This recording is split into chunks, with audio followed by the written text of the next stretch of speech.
Bueno, en esta práctica vamos a analizar el funcionamiento de un PLL de forma estática y dinámica. Primero vamos a analizar el funcionamiento del PLL. Para esto alimentaremos el circuito con un voltaje de más o menos 7 voltios y monitoreamos la señal de salida y entrada del VCO. Así podemos llegar a calcular la frecuencia de la señal del free running.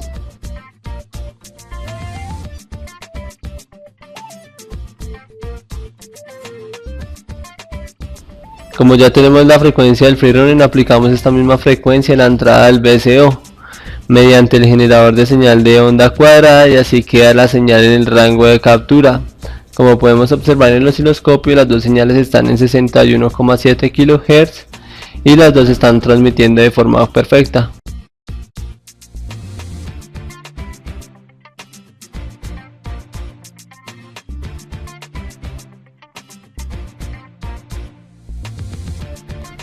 Teniendo las dos señales centradas en la misma frecuencia, variamos la señal de entrada para así calcular el rango de captura del VCO. Variándola al 5%, podemos observar cómo las señales se van acercando en la fase.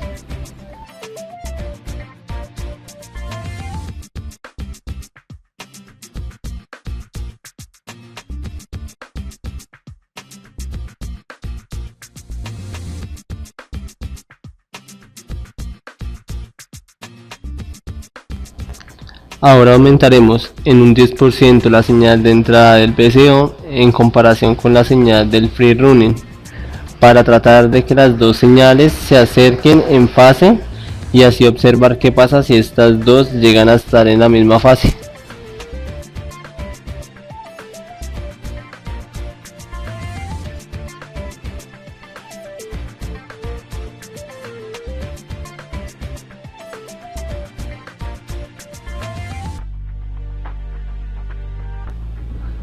Ahora vamos a variar la señal de entrada del VCO por debajo del nivel de la señal del free running. Primero lo vamos a realizar al 5% y vemos que las señales se acercan en fase. Como no alcanzó la misma fase, vamos a variarlo a un 10% para verificar qué pasa si llegaran a quedar en la misma fase. Como podemos observar, no pasa nada, siguen las dos señales en perfecto estado.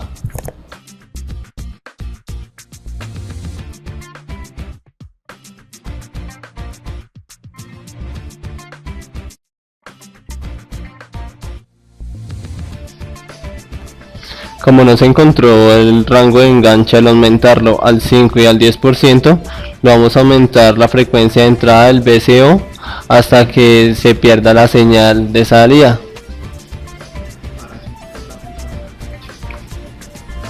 Como podemos evidenciar, cada vez que lo vamos aumentando, las dos señales se van acercando en fase, y cuando ya están cerca, ya están a punto de unirse, la señal se pierde.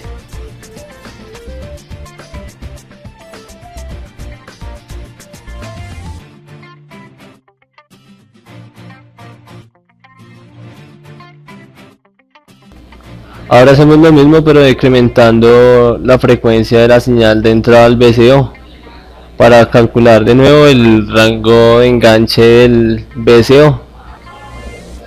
Como vemos, de igual forma se van acercando las fases de las señales, pero cuando ya están ahí a punto de unirse, se pierde la señal.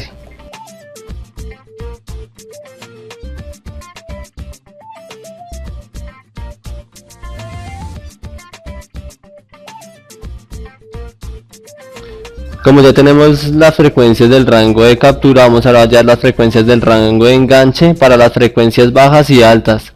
Para esto llevamos al límite inferior la frecuencia y empezamos a aumentar la frecuencia hasta que se recupere la señal, y de igual forma de forma descendente.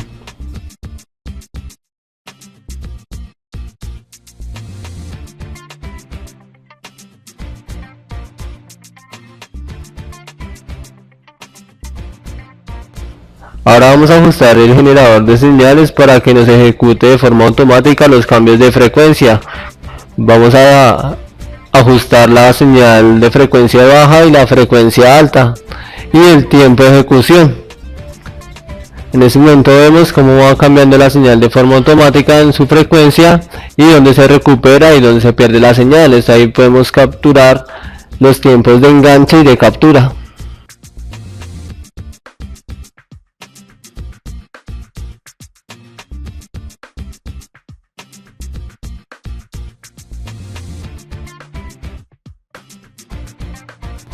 Ahora insertaremos una señal triangular y lo que queremos hacer es encontrar el rango de enganche, el rango de captura y los voltajes del VCO.